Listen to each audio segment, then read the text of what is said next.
Hi guys, thank you for clicking on this video. My name's Aisha and this is aishaleeanntalks.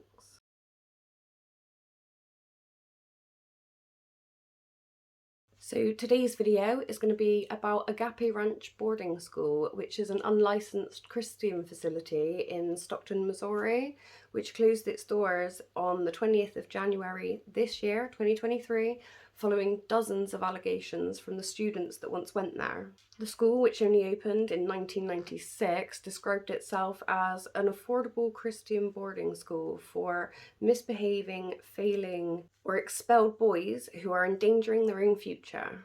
Now, this isn't the only questionable Christian boarding school of its kind. There's actually quite a few that they all fall under the same bracket, which we'll talk about in a little while.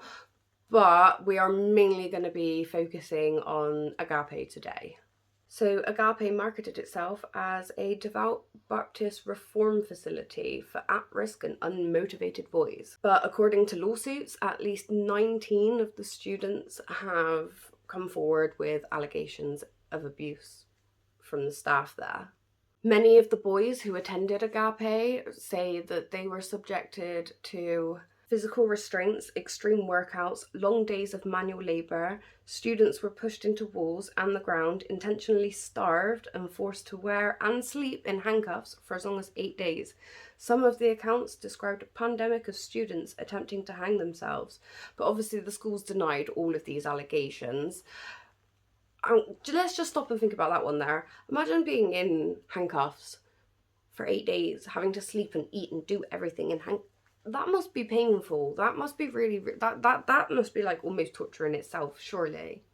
The former director of the school, Brian Clemenson, is being put under intense scrutiny right now. He is obviously denying all of these allegations. And it's said that he is a fearless leader doing God's work to those that are trying to save his school, but a sadistic villain to those that are trying to close it. Now, if you want to know what I think about it all, just stay to the end and, my opinion will get dotted here and there, I guess.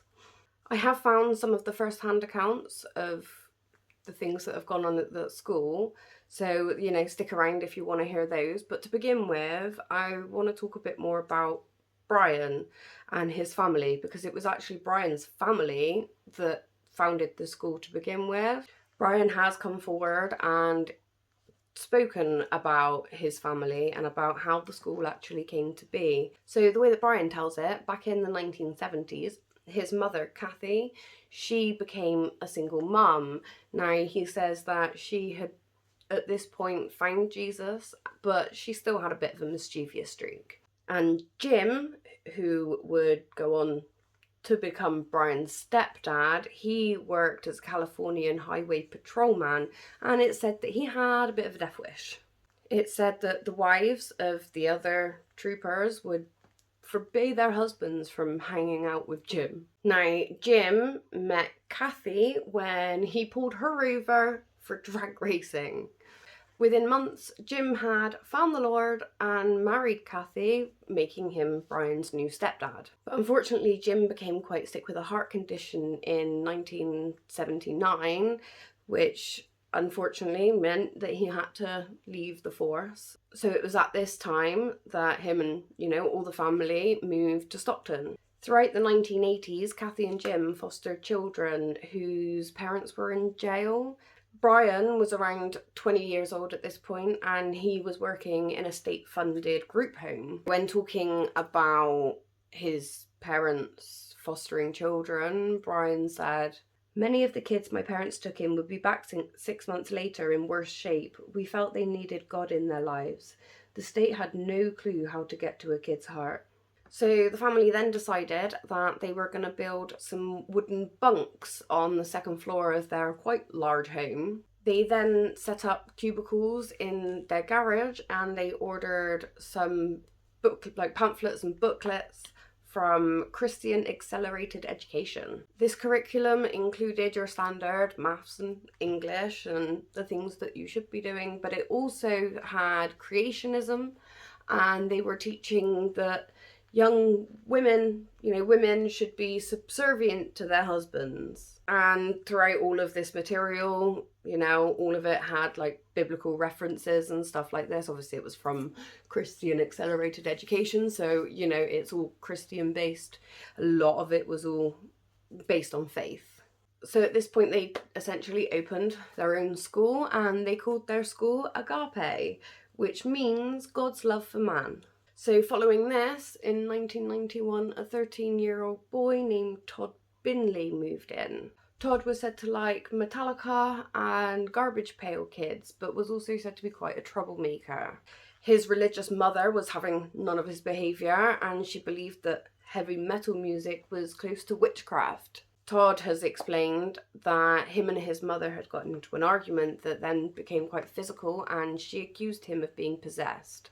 This was apparently the final straw, and she had him committed into a psychiatric facility. A few weeks later, Jim and Kathy arrive at the hospital saying they're here to come and collect him and take him home, at which point they take him back to their house rather than his house.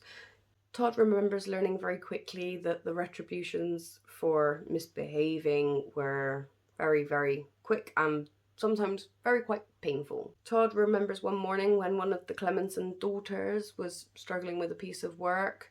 Todd says he shot out a smart-ass remark, at which point he says that Brian yanked him back on his chair, smashing his head off of the floor. And bear in mind, these are like concrete floors in a garage, so that's gonna hurt.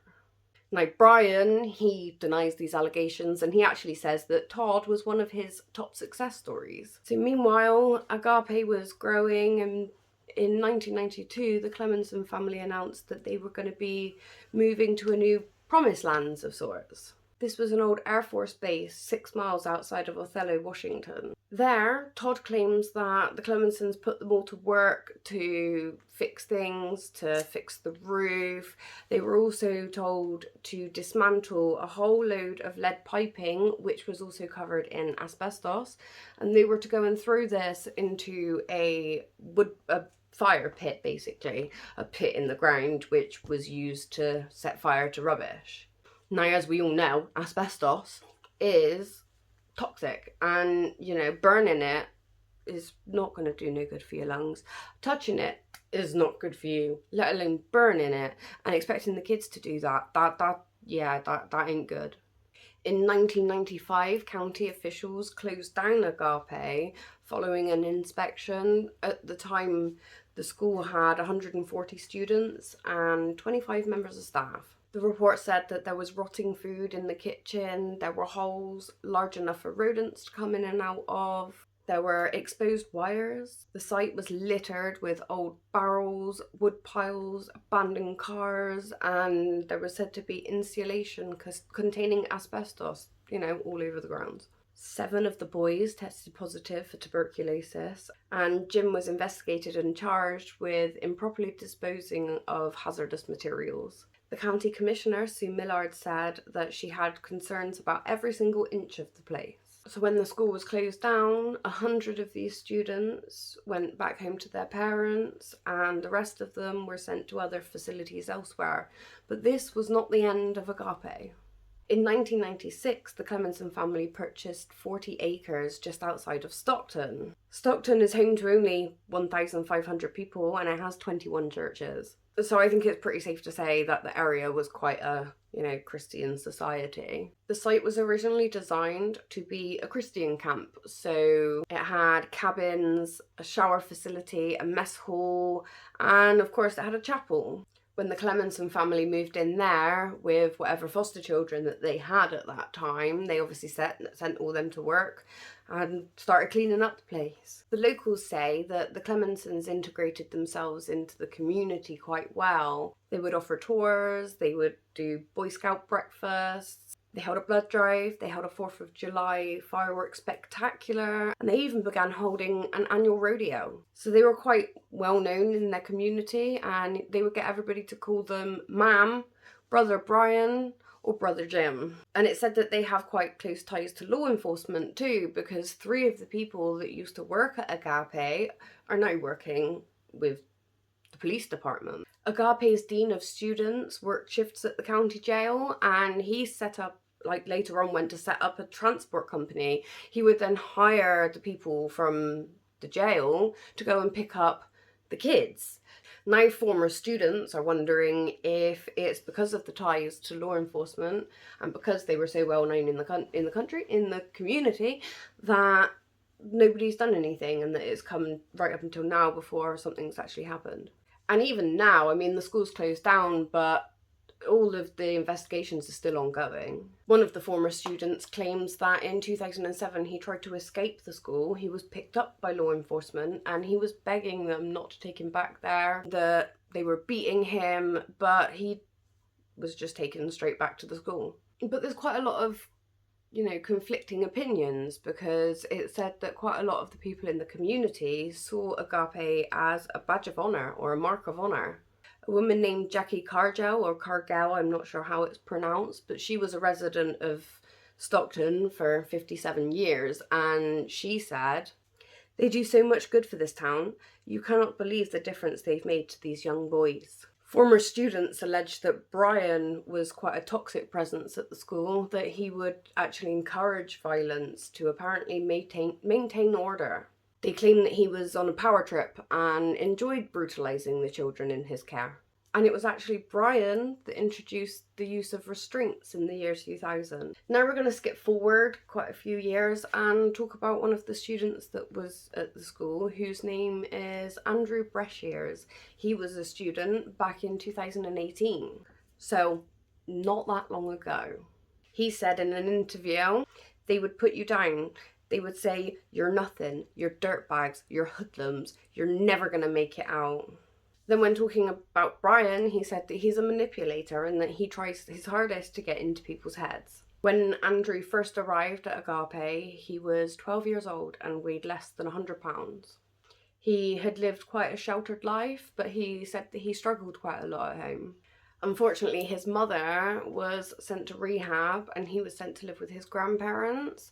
When his mum was released from rehab, he wanted to go and move back in with her, and his grandparents refused to allow it, so he unfortunately tried to take his own life, at which point his grandparents decided to put him into a psychiatric facility, and then they put him into I keep calling it Agape because it's how it looks like it's supposed to be, but it's Agape. Andrew said that at first glance, the school didn't seem too terrible. He walked under this archway, which has a big cross affixed to it, and he said that he gazed over the beautiful grounds. There were horses, a swimming pool, even a football team, and he said that it was nothing like the previous digs he'd had. But Andrew received quite a rude welcoming when the first thing they did was shave his head and hand him his clothes. He was then moved into a dorm which he said resembled a Marine barracks, and he was then given a whole host of rules to abide by. He said that they were required to attend church on a Wednesday and 3 times on a Sunday, but also all the hymns were always blaring in the classroom as well. To keep order, Agape was said to run a military-like hierarchy, and the different coloured shirts were what denoted your different ranks. Andrew soon learned that the most sought-after colour was the burgundy or the red shirts, which you would obtain by completely giving yourself over to the Lord and by helping to basically punish your classmates. This meant calling out your classmates and even disciplining for small infractions like cursing, talking in line, and one of the really sad ones, talking about your past. Andrew recalled that it was very easy for him to get into trouble for quite a lot of stupid shit. Punishments would range from like severe exercise like push-ups and sit-ups and that kind of thing to what they'd call wall time, which is where a student would have to stand at the wall with their nose and their forehead touching the wall at all times unless they're sleeping, eating, or in the classroom. And apparently this could last for days at a time.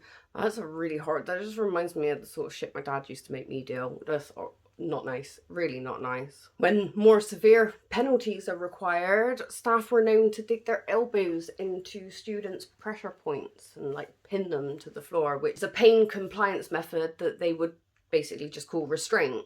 Quite a few of the students have described how Brother Brian had a technique which he would call the Jurassic elbow, or which they called the Jurassic elbow, where he would literally basically slam dunk with his elbow into like your back or the back of your head or whatever. Yeah, that's pretty brutal. These punishments were quite often administered in this small room with a blue padded floor. Apparently this room had loads of holes in the walls and stuff like this. The staff would call it the restraint room, but apparently the nickname that the kids had for it was the padded palace. For a time, Andrew said that he managed to avoid getting into any trouble, but it wouldn't be very long before he started to suffer some quite horrific abuse. The experiences that he describes are all quite in line with what a lot of the other students have been saying, and these claims include the things that I said to begin with, but also things like, you know, the students had to do 100 push-ups at a time and things like this. Students have said that they've been intentionally starved, that they had been choked with wires, that they'd been punched in the nose, and one boy even describes being punched so hard in their testicles that it caused traumatic groin injury. So it wasn't very long before Andrew's feelings about Agape changed. He said, "When I first got there, I just stayed low, trying to do my best, hoping to get out. They promoted me. I was the youngest person to go red, and I did get saved." But Andrew says that once he began seeing, you know, how brutally his classmates were being treated, that he then began starting to rebel. He said to him it seemed arbitrary and needlessly brutal, but his disgust soon became just open defiance. By the age of 14, he says that he was fully in staff's crosshairs, that he was forced to do 4,500 push-ups at one time, and told that if he didn't do it and that he hadn't finished them, that he wasn't going to be allowed to eat. Although Agape denies ever refusing a kid a meal, Andrew does say that he didn't manage to complete it and that he was basically starved.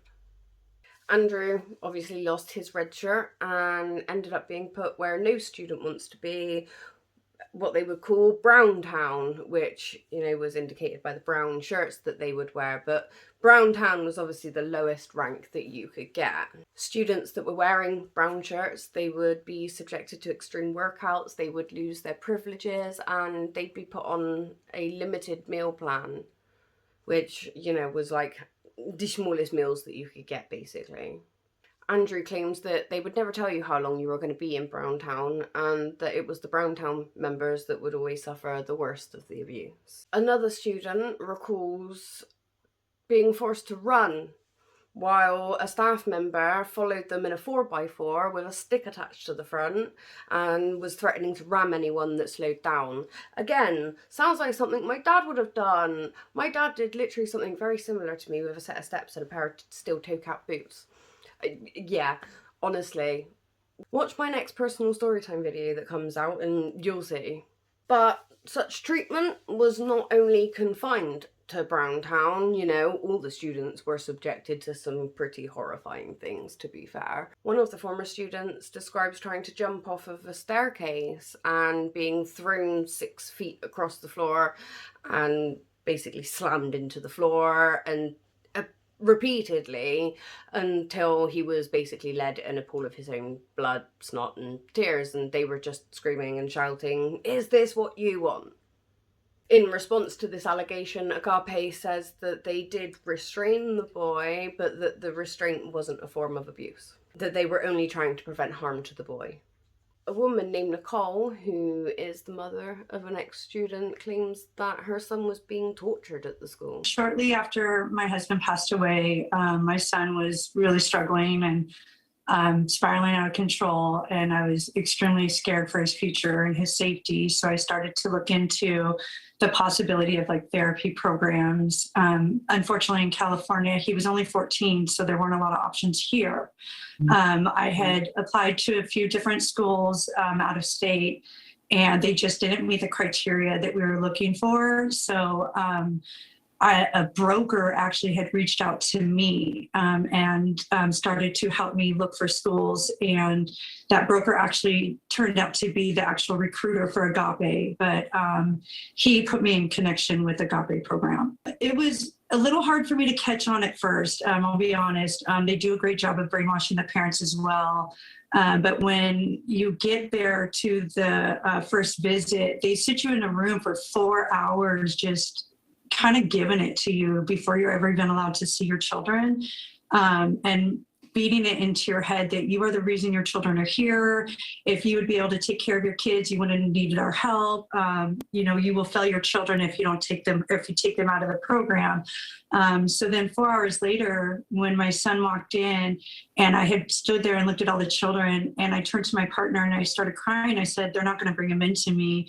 And in fact, there was someone standing in front of me, and he placed his hands on my shoulders and looked me in the eye, and he was like, "Mom," and started crying. That's when I recognized my son. He was filthy, shaved head, scrawny, discolored. He was kind of gray and blue looking a little bit. That was my very first red flag.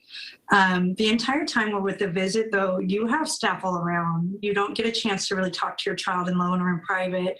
Anytime you do, they're under the brainwashing still, and they're telling you like, "Oh yeah, Mom, I exercise all the time." And at the time, I didn't realize that the exercises were actually extreme all day long and used as forms of punishment. It's just sickening to hear all of these things, if I'm honest. He still has daily nightmares. Every day is a struggle. I have completely relocated us to a new town for a fresh start. And thankfully, he's found happiness in our jiu-jitsu community, and he's thriving as far as that goes. His mental health is still very much in question every day. Another student claimed under oath that he was yanked out of bed and slammed into the floor for waking up late. He was kicked and punched in the balls by the former dean of students, and he said that Brian kicked him in the face and in the ribs in front of the entire school. Other students described staff encouraging students to fight with each other, and also whenever the children would write home and they wrote something that the staff didn't like, they refused to send those letters home. So basically they were just forbidden from complaining or telling their parents what was happening to them. Robert Bucklin, another former student, he also tells quite an upsetting story. I was restrained for up to hours at a time.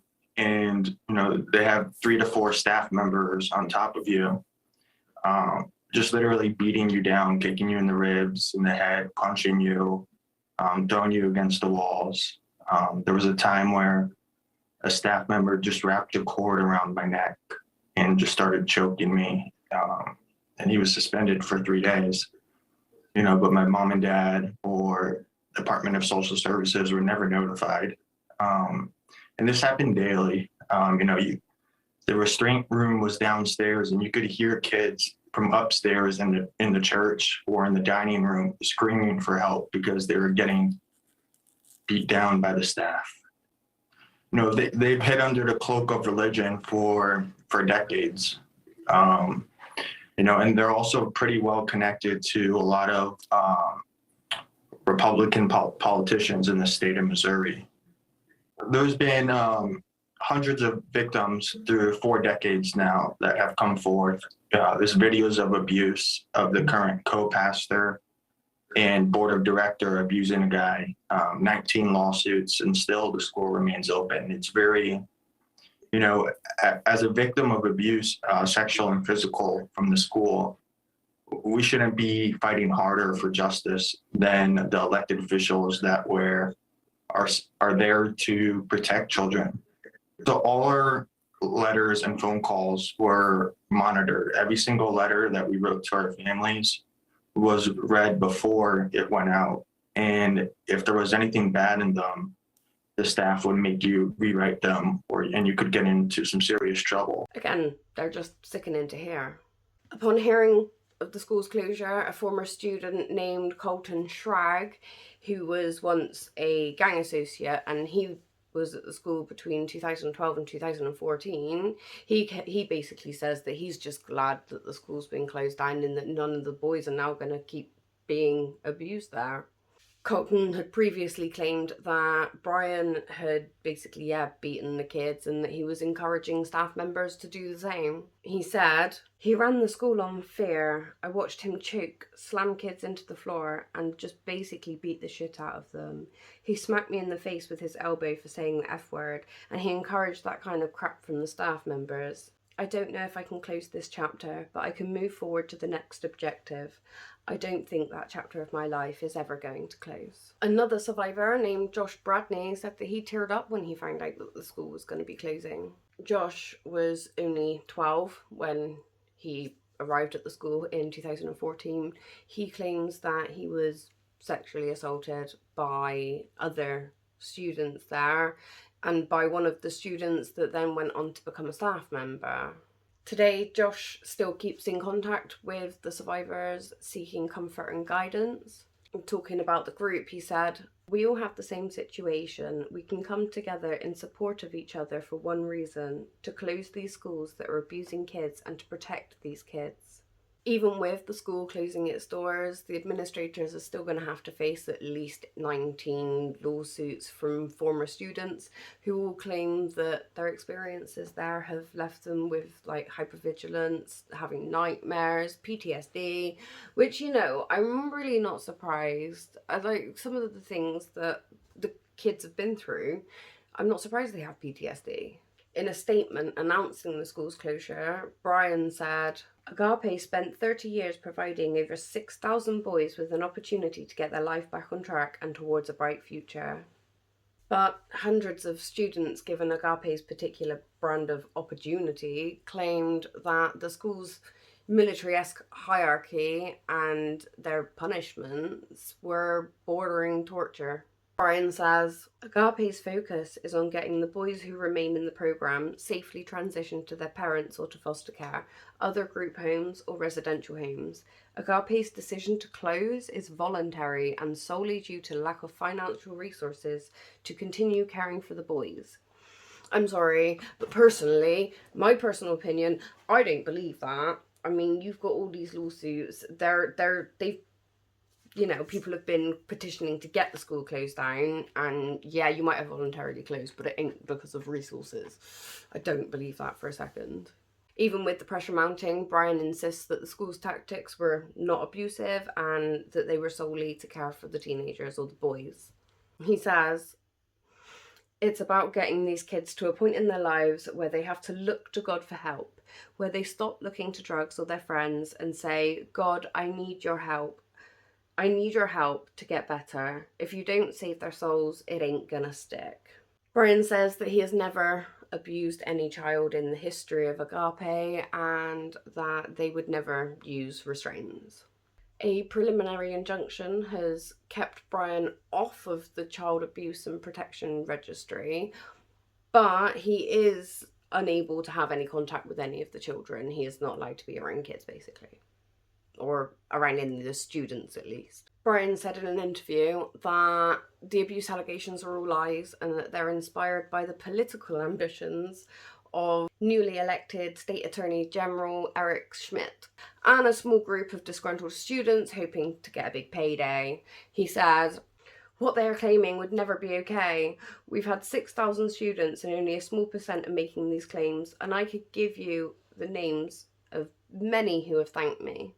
Several individuals involved with the school, including one of the physicians and the former dean of students, have been charged for abuse allegations against the children in their care.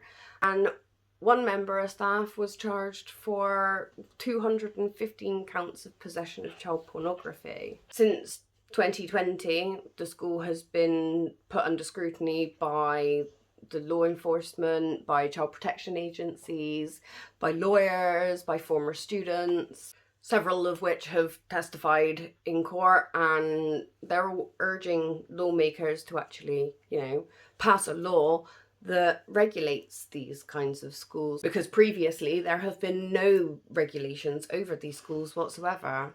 But finally, now legislators have passed a law which has implemented some regulations around these schools. Missouri has been a particular hotbed for these schools since 1982, when the state basically passed a law saying that faith-based residential childcare facilities were no longer going to be oversaw by the government.